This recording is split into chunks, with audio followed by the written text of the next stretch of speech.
Eu tô percebendo aqui um oceano azul. Entender o perfil, entender o objetivo. Vale a pena, segue valendo a pena. Para quem tá com uma visão de longo prazo. Tem muita gente hoje, atualmente, que tá pagando muito mais imposto do que deveria se utilizasse uma melhor estratégia. Vai ter mais solidez no mercado, vai ampliar sua participação no mercado, porque vai estar fazendo o que é certo. Calma, vamos respirar, vou pensar direitinho qual é a melhor decisão a tomar. Sempre tem jeito, sempre tem caminho, né? Tem toda a estratégia por trás. Isso pra mim, assim, é fundamental, faz toda a diferença. O crédito mais inteligente que uma pessoa pode contratar. Um bom planejamento tributário, um bom planejamento de consórcio, busque bons especialistas para isso.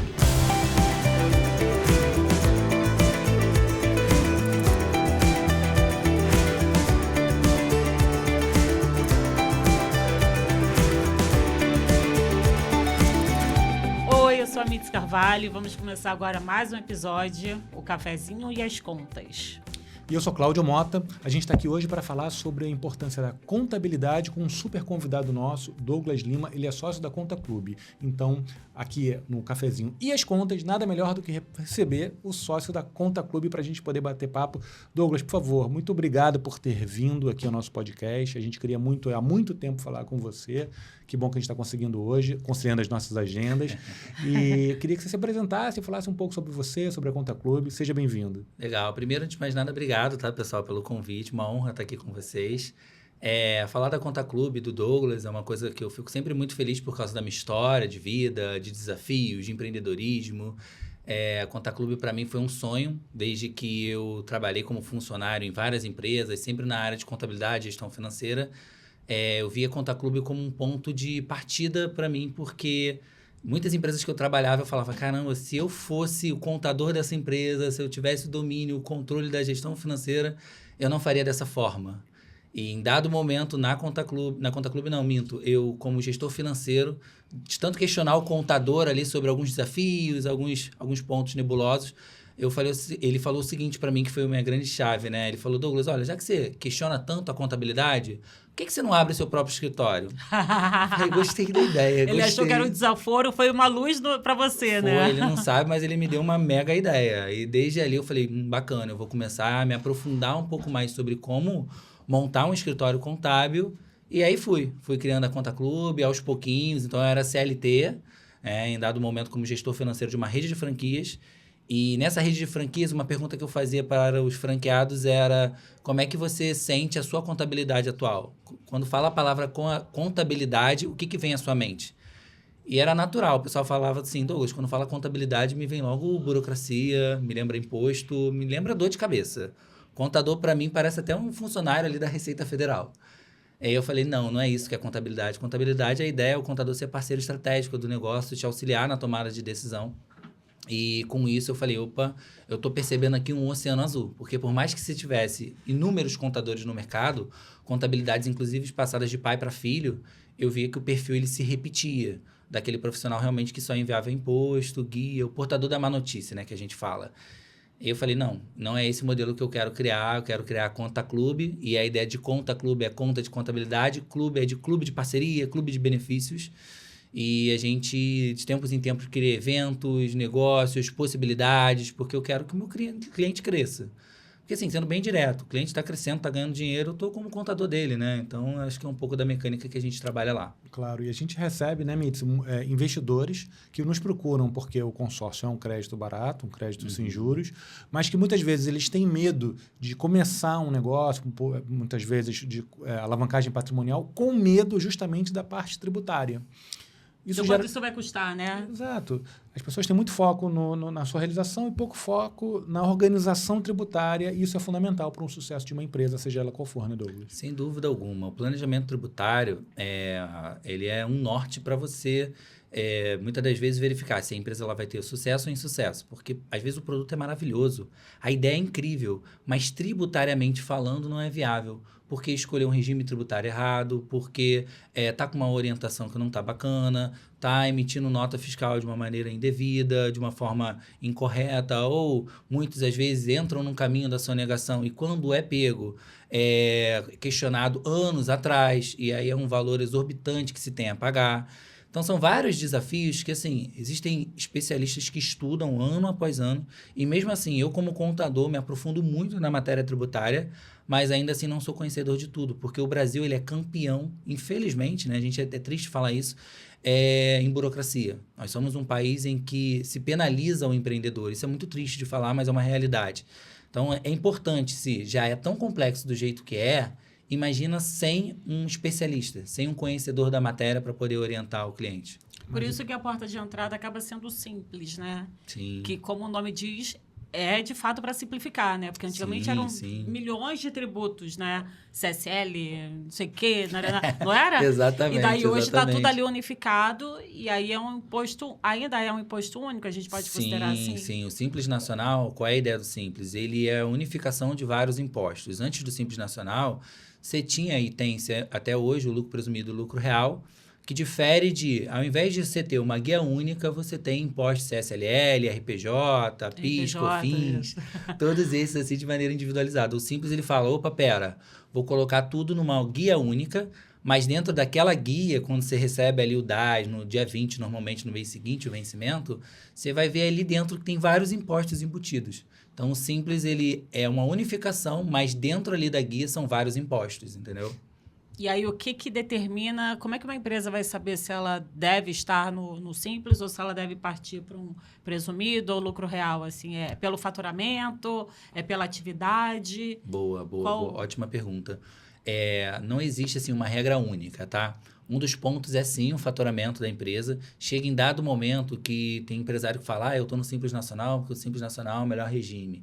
Isso não necessariamente é verdade. Por quê? Porque chega em dado momento que a alíquota do Simples é uma alíquota progressiva. Quanto maior o seu faturamento, maior é a alíquota. Vai aumentando a alíquota, começa às vezes... Quem é prestador de serviço, às vezes, começa com 6%. Aí aumentou o faturamento. Agora é 8%, daqui a pouco é 10%. Chega em dado momento que não faz sentido, porque a alíquota pode ultrapassar 30%.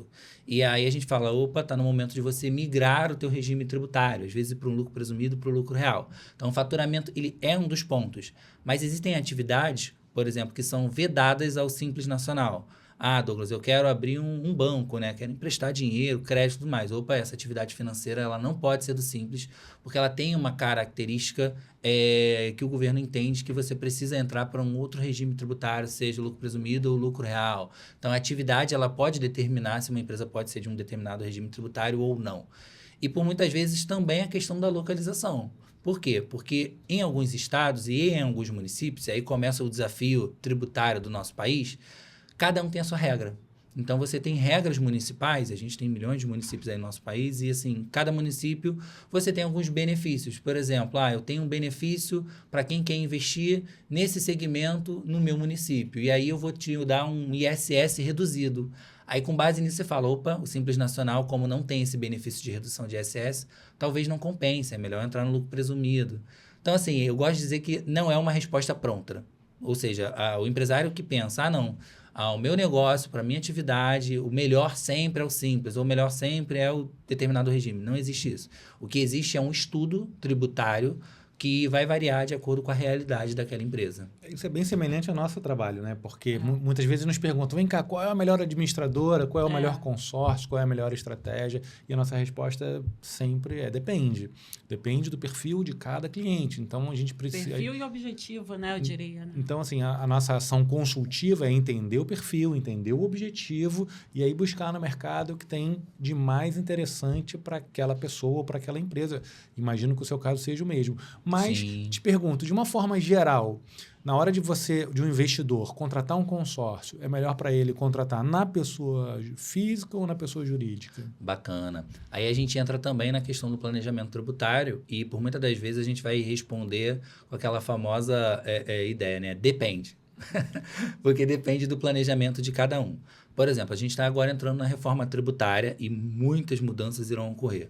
Uma delas é que a pessoa física que tiver mais de 3 imóveis, tá? E ela tiver com esses 3 imóveis um faturamento superior a 240 mil no ano, ela vai ter que ser contribuinte além do imposto de renda, que já se tem hoje, que pode chegar até 27,5% do valor, ela vai ser contribuinte também do IBS e CBS. Por quê? O aluguel de imóveis, por exemplo, é um limbo jurídico em que não se tinha cobrança de ISS nem de ICMS. porque não se entende o aluguel como uma prestação de serviço, mas ao mesmo tempo não se entende como uma venda de um produto. É o que, afinal? Então, não se tinha isso muito claro. Mas aí eram cobrados outros impostos. É cobrado na pessoa física o imposto de renda, né? Que é um valor por si só já bem alto, né? Sim. Podendo chegar, como eu falei, até 27,5%. Só que aí o governo, de uma maneira expert ali, falou, opa, pera lá, dá para morder mais um pouquinho. Como eu tenho esse desafio jurídico, eu vou criar uma estratégia de cobrar um pouco mais com a reforma. Então, com a reforma, quem tiver, pessoa física, tá? Ultrapasse mais de 240 mil de faturamento por ano, tiver mais de 3 imóveis, vai vir uma alíquota adicional do IBS-CBS. Não se sabe ainda quanto que vai ser a alíquota, e tem gente que fala, Douglas, vai ser quanto? Vai ser 10%, 8%, a gente não sabe ainda. Se tem-se como ideia aí 8,5%, mas como eu disse, ainda não tem exatidão ainda desses percentuais. Mas se você tem uma ideia na pessoa física, Douglas, eu quero alugar o meu imóvel, aí eu vou falar, depende. É um imóvel que você tem? Qual é a renda que você tem com esse imóvel? Douglas, eu vou ter de renda, no total, R$5.000. Até R$5.000 você é isento de imposto de renda. Você não vai pagar IBS, CBS. Então, vale mais a pena você trabalhar na pessoa física. Agora, não, Douglas, eu quero fazer um trabalho de ter vários imóveis no Airbnb, rodando ali, que é uma estratégia que eu tenho, que eu estou aprendendo com vocês também, de um dia me aposentar e fazer aquela renda passiva. E não faz muito sentido você estar na pessoa física, porque na pessoa jurídica, mesmo que você pague ali 16% de imposto, ainda assim vai ser menor do que os 27,5% na pessoa física, né? Mais esse IBS vai ultrapassar cerca de 35%, e na pessoa jurídica você vai ter 16%. É uma diferença muito gritante. Porque o IBS só vai se aplicar à pessoa física, a jurídica não vai ter nenhum imposto sobre imóvel? Bacana, boa pergunta. Vai ter sim, tá? Então, na pessoa jurídica, vai ter a tributação do IBS-CBS, independente se você tem 1, 2, 3 imóveis. Então, por isso que, assim, depende muito. Douglas, o meu negócio, meus imóveis que eu tenho esses imóveis, eu não tenho 2 imóveis. E eu faturo ali no total R$10.000 por mês com esses imóveis. Não faz muito sentido você colocar como pessoa jurídica, tá? Aí entra talvez em outros pontos, eu estou focando aqui só na parte tributária, não sucessória, porque às vezes a pessoa quer colocar o imóvel dentro da pessoa jurídica para poder passar para um terceiro. Mas na pessoa física, realmente, você tem uma carga tributária menor se você tiver um faturamento menor. Mas chega em dado momento que na pessoa jurídica é mais compensável, entendeu? Você colocar os imóveis na pessoa jurídica. Já que para cada perfil tem uma estratégia diferente, vamos tentar esmiuçar alguns perfis. Aquela pessoa que nos procura, é muito comum, que tem como objetivo fazer alavancagem patrimonial por meio do consórcio. Ou seja, ela vai fazer um consórcio que tem um valor muito baixo, que não tem juros, e aí quando for contemplada, ela vai comprar um imóvel, botar esse imóvel para alugar, provavelmente num aluguel de curta duração, porque a rentabilidade é maior, e com isso vai pagar todos os custos e vai fazer um novo consórcio para ir fazendo a chamada alavancagem patrimonial, visando lá no final da vida, sim, a chamada aposentadoria imobiliária. Não, que final da vida? Lá na frente da vida. Ao longo da vida. Isso, ao longo da vida. A chamada aposentadoria imobiliária e até a sucessão, né? Deixando um legado para sua família. Para essa pessoa, qual é a recomendação tributária, Douglas? Então, para essa pessoa, e eu me incluo como essa pessoa, também quero aí ao longo da vida... Ao longo da vida me aposentar, tendo o rendimento passivo aí dos imóveis, eu oriento a já estruturar uma empresa. E assim, não de qualquer jeito. Por exemplo, o que é importante? Às vezes você já tem a sua empresa, tá? A sua atividade. Eu sou contador, eu tenho lá a Conta Clube. O imóvel, o consórcio que eu entrei com vocês, não foi dentro do CNPJ da Conta Clube, foi um outro CNPJ. Por que isso, Douglas? Porque a minha atividade, toda atividade empresarial é uma atividade de risco.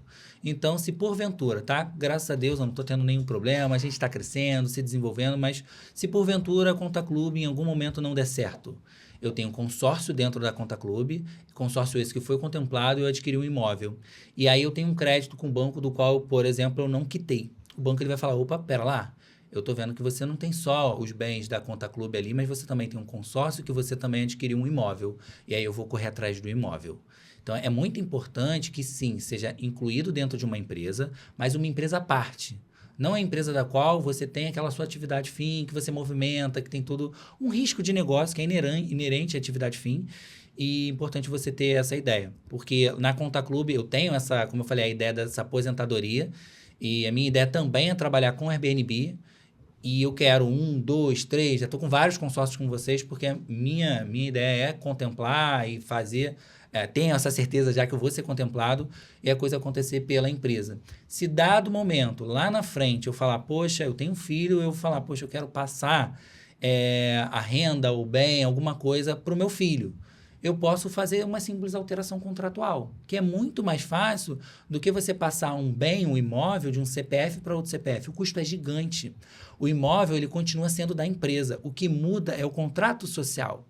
O contrato social, pessoal, ele dá um custo aí menos de R$2.000. Então, para você fazer uma alteração contratual, colocando, por exemplo, um filho, um parente, para receber cotas ali daquele imóvel, ou receber valores de rendimento da locação desse imóvel, é muito mais simples do que você fazer todo o processo de cartório, custos de inventário, pelo amor de Deus. Quando eu falo inventário, eu tremo.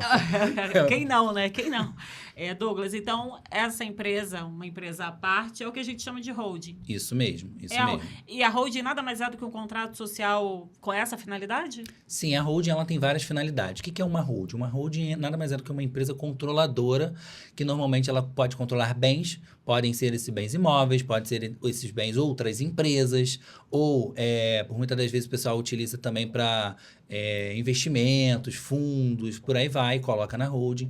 Mas a holding ela serve muito como uma blindagem patrimonial. Eu usei esse exemplo da Conta Clube porque, como eu disse, se porventura a sua empresa tiver algum problema esse com o banco, com o governo, com terceiros que seja, ela vai atingir essa empresa e não a empresa da qual a holding que você criou com essa finalidade. Para ela chegar na holding, ela vai ter uma barreira jurídica muito maior.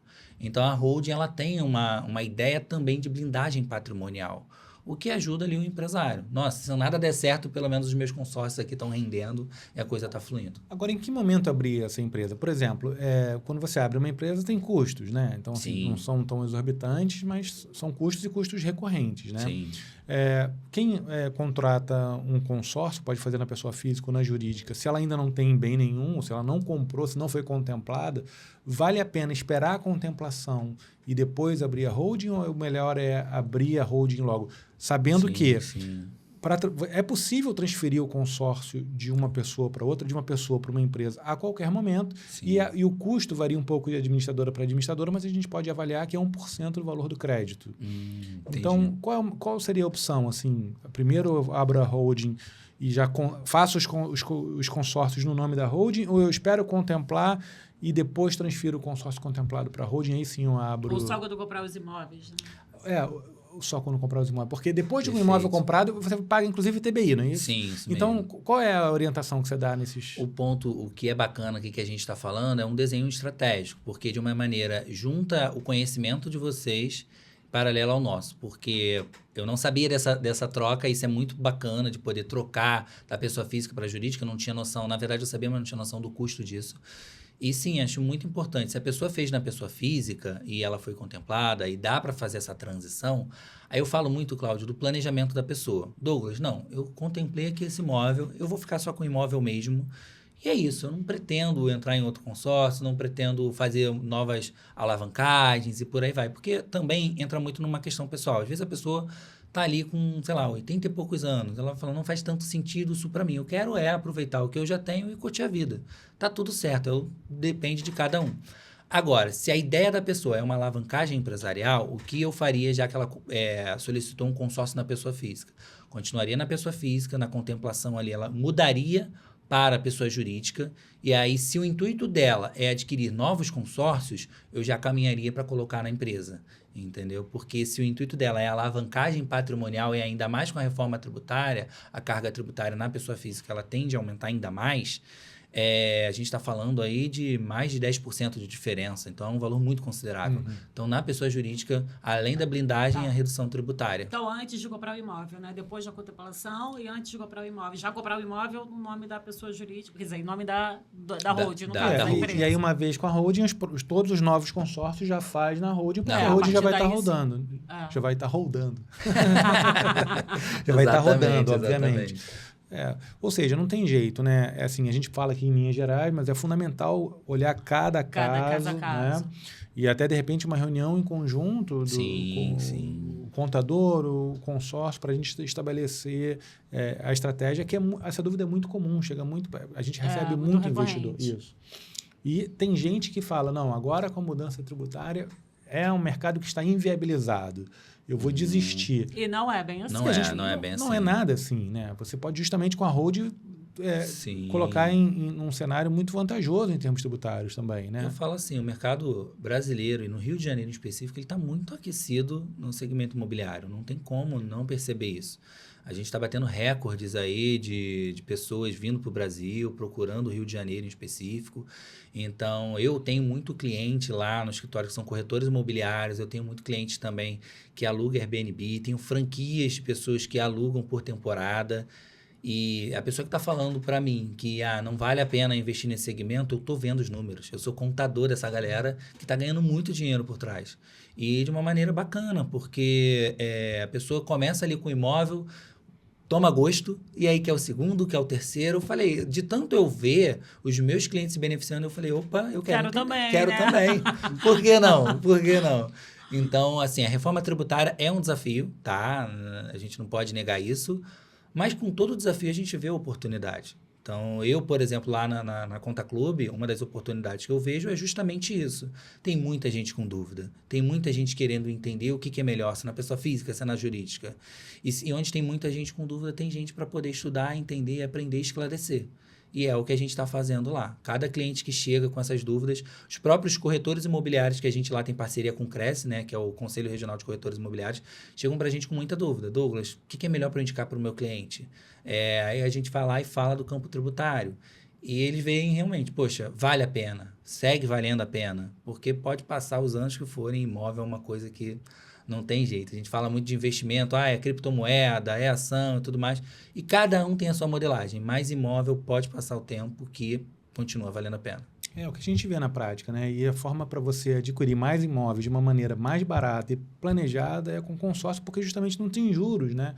Então, é possível, muito bem, quando você bota um apartamento desse para rodar com aluguel de curta duração, o valor que ele gera por mês não só paga todos os custos de operação, como tem um excedente que, se você mantiver a estratégia de investimento, permite novos reinvestimentos, você faz novo e aí consórcio, vai seguindo. E aí já pode fazer esse novo consórcio já dentro da holding. Aí toda a questão tributária está a seu favor. Quer dizer, na verdade, o objetivo de todo mundo é que a economia precisa girar para que possa ter imposto. Então, assim, é assim que se gera renda.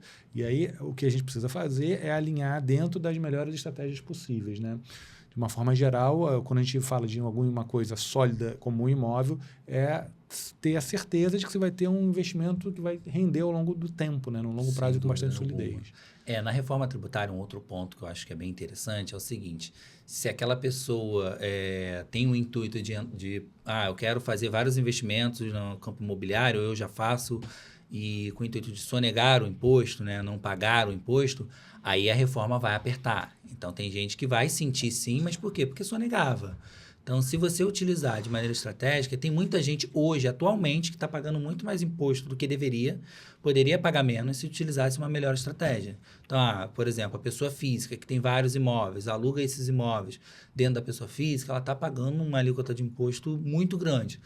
Douglas, para mim não estou pagando não, porque eu combinei com o proprietário o inquilino, que para ele não declarar. Então, eu como proprietário não declaro que recebi, ele não declara que não pagou.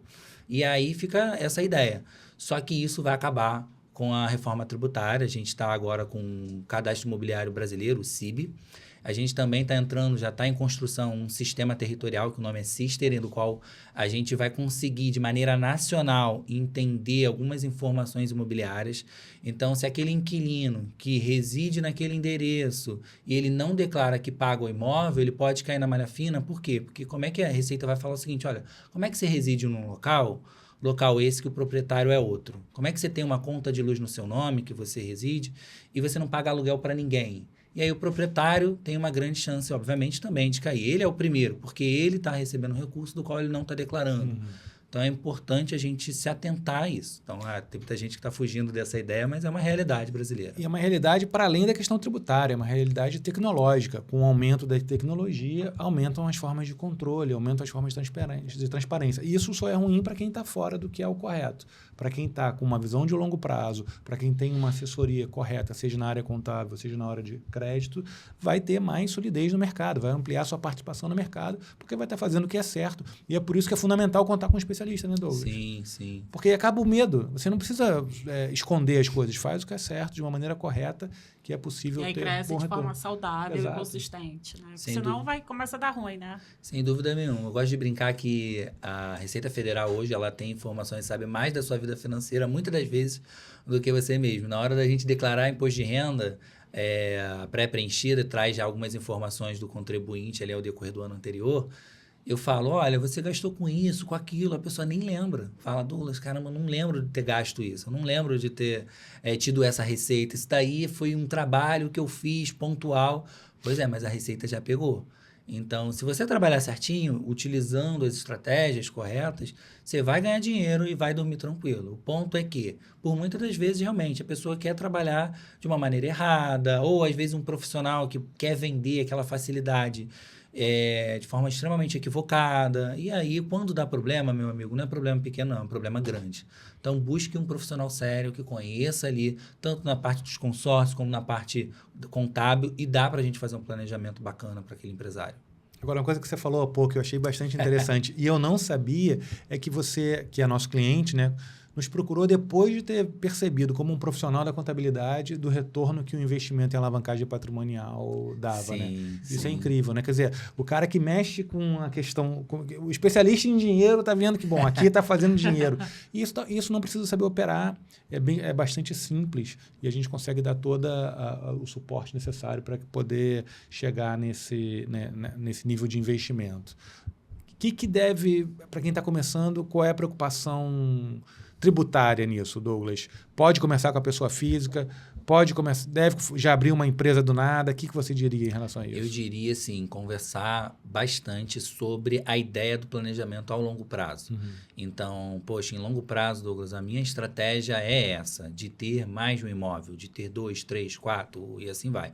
Ou não, e tá tudo bem, o planejamento é individual de cada um. Douglas, só quero ter um imóvel mesmo, porque esse imóvel eu penso em passar para o meu filho. Eu falo, opa, deixa na pessoa física. Não, minha ideia é fazer, por exemplo, o meu caso, né? Como eu falei, é alavancagem patrimonial. Me aposentar um dia, os meus imóveis renderem, eu estar viajando. Esse é meu sonho.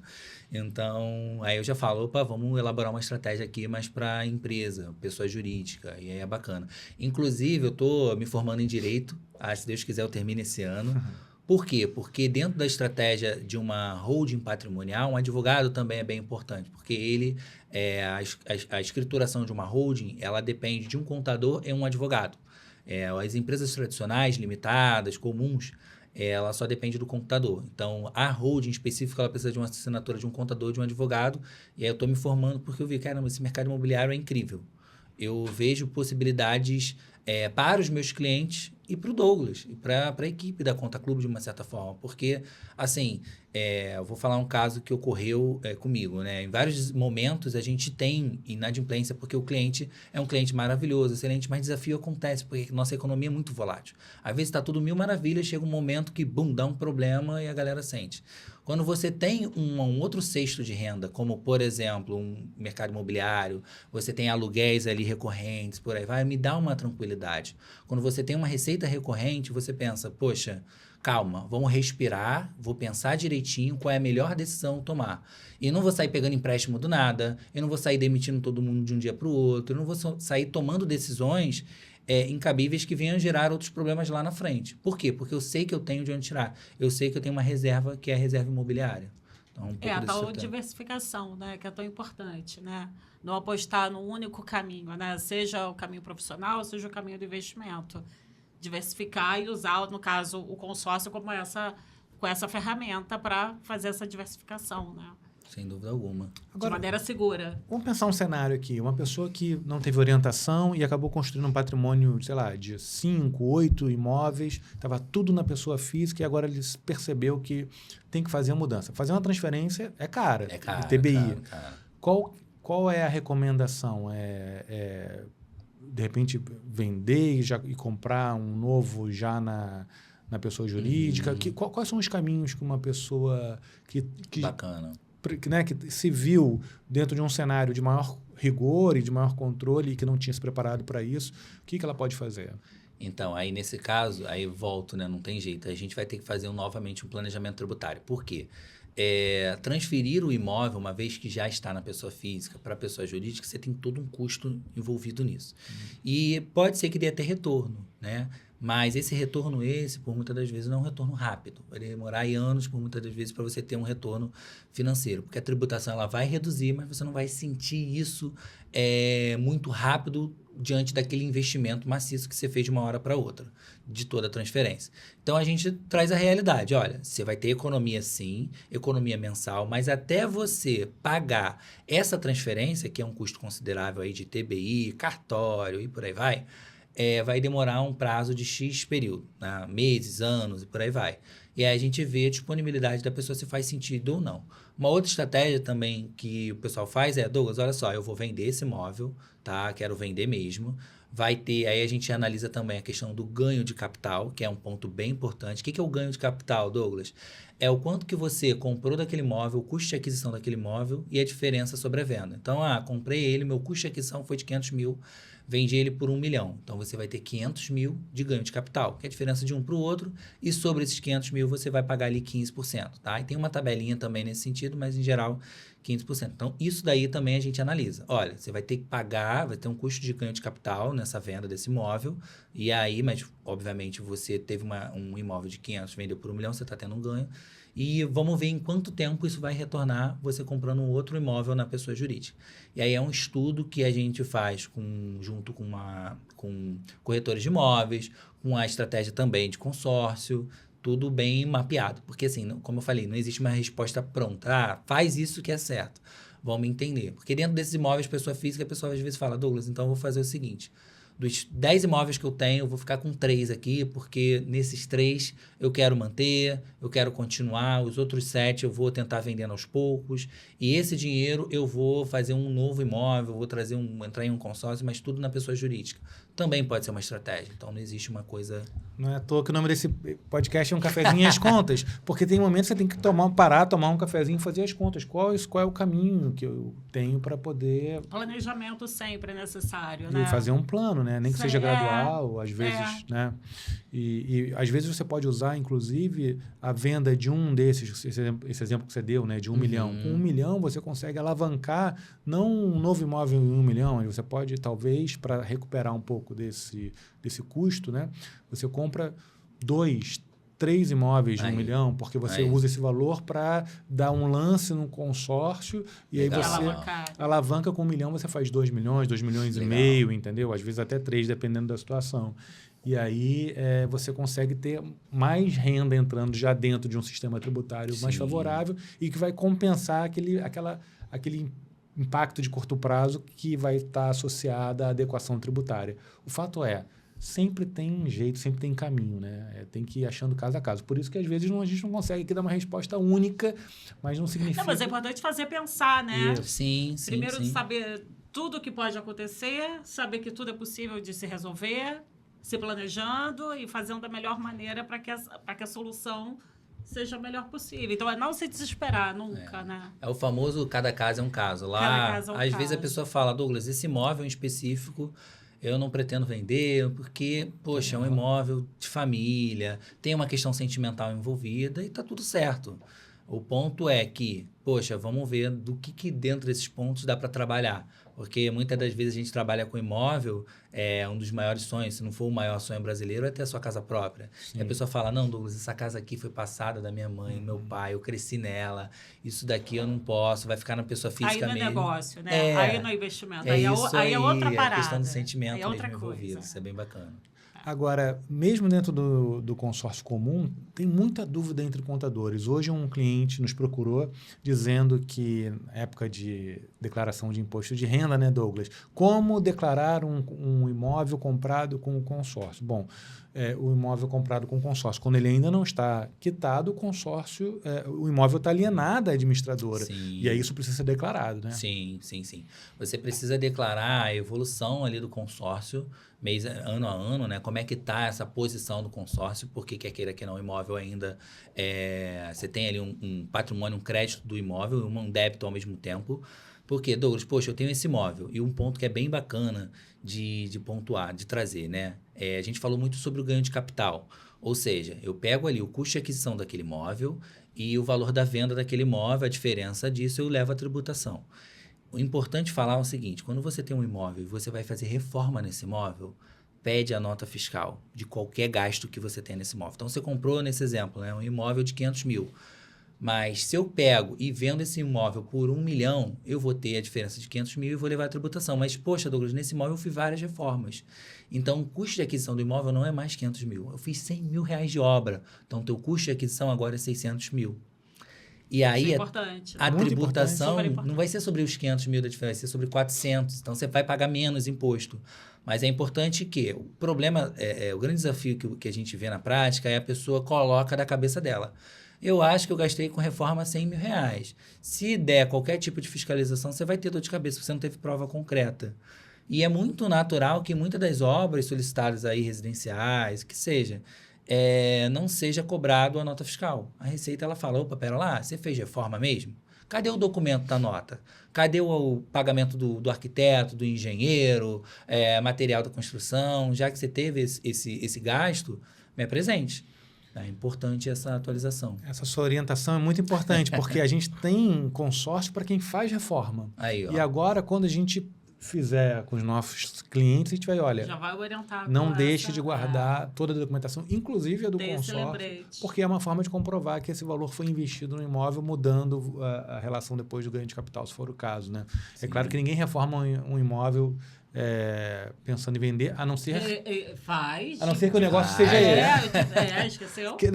A gente tem investidores que fazem isso, que eles fazem consórcio para comprar imóveis com baixo valor de mercado, fazem uma reforma nesse imóvel para aumentar o valor de mercado e vendem para ter um lucro, né? Mas se esse valor de obra é um valor que você pode contabilizar na hora do imposto, o retorno para essa operação financeira é ainda maior. Sem dúvida alguma, dúvida alguma. E uma dúvida agora, eu vou aproveitar aqui, né? A gente consegue adquirir também terrenos com consórcio? Como é que funciona? A mesma coisa, a mesma ideia? Sim, claro. Terreno para construção, super bem-vindo e super favorável. Legal. Estou falando isso porque por muitas das vezes a gente também tem engenheiros, arquitetos lá como cliente, o pessoal fala, Douglas, como eu sou da área, sou engenheiro, faço construção, por que não adquirir um consórcio com um terreno? Eu vou construir, porque a minha construção vai ser muito menos onerosa, porque afinal eu sou a pessoa que vai realizar, já conheço o material e tudo mais. E aí eu vou conseguir nesse terreno construir algo muito bacana e vender com ganho exorbitante. Então, bacana saber disso, porque é uma orientação também, eu como contador, para dar para os meus clientes. Com uma mesma carta de crédito de consórcio, você pode comprar um terreno, fazer a obra neste terreno, depois usar o valor para pagar impostos de regularização, como o ITBI, por exemplo, e ainda pode fazer um custo de reforma posterior, porque a mesma carta de crédito pode ser usada para mais de um imóvel, assim como várias cartas de crédito podem ser usadas para o mesmo imóvel. Então, o consórcio tem essa flexibilidade. O que tem são as regras muito claras e cada administradora tem as suas formas de pedido de comprovação do uso desse valor, né? Não, bacana. Mas é bom saber que pode, né? É bom que saber, possível sem dúvida fazer. alguma. Porque assim, como eu falei, lá no escritório eu quero mais que o cliente ganhe dinheiro mesmo, abra mais negócios, vamos ter mais CNPJ, o contador fica feliz. Igual a gente quer que os nossos clientes tenham muitos imóveis, sejam muito alavancados. Então, um pouco dessa mecânica, que aí nesse sentido é bacana como contador poder orientar. os clientes nesse sentido, porque eu vejo muita dúvida ainda no mercado e até sinto que por muitas das vezes, anteriormente, assim, um certo preconceito com o consórcio. A pessoa por desconhecimento, por não saber mesmo, ou por talvez ser mal orientado, sendo bem honesto, isso acontece, qualquer segmento você tem isso. A pessoa fala, não quero, não é pra mim, não faz sentido, mas quando você entende. Eu sou tá? Quando falava consórcio, eu tinha um pezinho atrás. Eu falava, consórcio, será? Não sei não, porque eu via tanto banco me oferecendo esse negócio de consórcio, eu fazia as contas, eu não sei não. Não me passava credibilidade.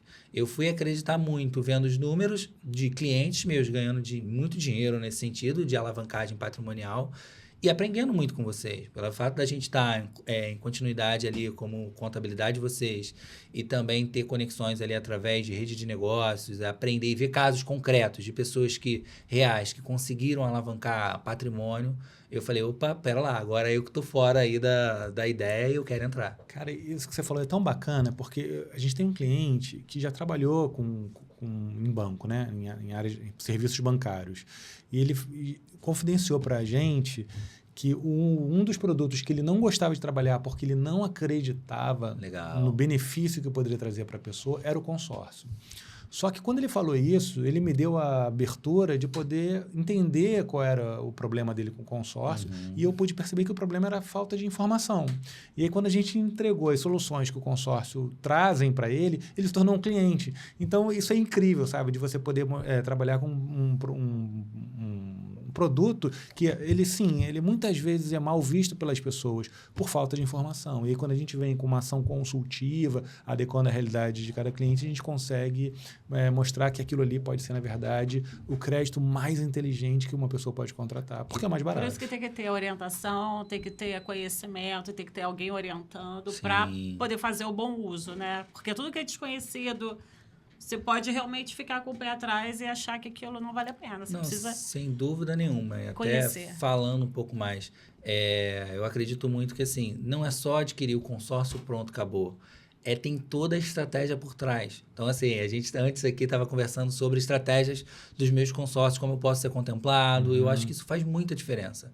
Porque da mesma maneira que eu falo que aquele contador da história, de só mandar imposto e tudo mais, não é o meu modelo de negócio, eu vejo que também não é o modelo de negócio de vocês, simplesmente, mais uma carta vendida, agora isso, é só pagar todo mês, ponto, acabou. Eu sinto que, às vezes, eu sou até cobrado por vocês, Douglas, vamos lá, vamos sentar junto, vamos criar uma estratégia. Tá, gente, vamos sim. Isso, para mim, assim, é fundamental, faz toda a diferença.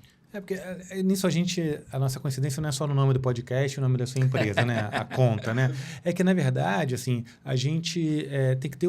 ninguém compra uma contabilidade, assim. Me dá uma contabilidade que essa é melhor do que a outra. Não é isso. É a estratégia para que o negócio, que é o foco em geral, tenha a melhor performance. Quem não quer ter a melhor performance no seu negócio? Todo mundo. E não é a contabilidade está dentro disso, mas não é a contabilidade em si. Da mesma forma, o consórcio. Quem quer consórcio? Assim, o consórcio não é o que brilha os olhos de ninguém. O consórcio é o meio, né? A forma. Sim. O que você quer? Você quer comprar imóvel? Você quer crédito mais barato para poder comprar o que você quer. E aí a gente consegue oferecer. E aí, então, nesse aspecto a gente está bastante afinado, né? Assim, legal. Eu acho que a gente já está chegando... A conversa, quando é boa, ela vai muito rápida, né? E eu queria agradecer imensamente a sua presença aqui. A gente realmente queria que você viesse muito antes. Legal. E a sua vinda realmente mostrou que foi muito boa. Obrigado. Queria que você se despedisse aí, que desse aquela última dica para quem está querendo ter uma conta clube ou está querendo ter um cafezinho às contas. Não, legal. Obrigado, antes de mais nada, pela presença aqui. Foi muito bacana essa troca. Aprendi, vim aqui para falar sobre contabilidade, tributação, mas ao mesmo tempo aprendi. E a dica que eu falo procure uma pessoa que venha montar um planejamento sério, não só para o seu negócio, mas também para a sua vida, porque vai ajudar, impacta toda a realidade ali do teu dia a dia. Um bom planejamento tributário, um bom planejamento de consórcio, busque bons especialistas para isso. Quem quiser falar com você, te encontra em que redes sociais? De que forma? Só procurar ali no @contaclube, você vai ver o Douglas ali falando a todo momento. E entre em contato com a gente ali, seja no Instagram, seja no nosso site, que é o www.contaclube.com.br. Entrou em contato conosco lá que a gente consegue te atender com maior alegria. Perfeito. E para achar a gente, é aqui no nosso podcast, o Cafezinho e as Contas, nas redes sociais, @motaconsórcios ou mota.alavancagem. E Estamos no LinkedIn também. LinkedIn, Mota por Sócios. E é um prazer estar aqui sempre. E até o próximo episódio.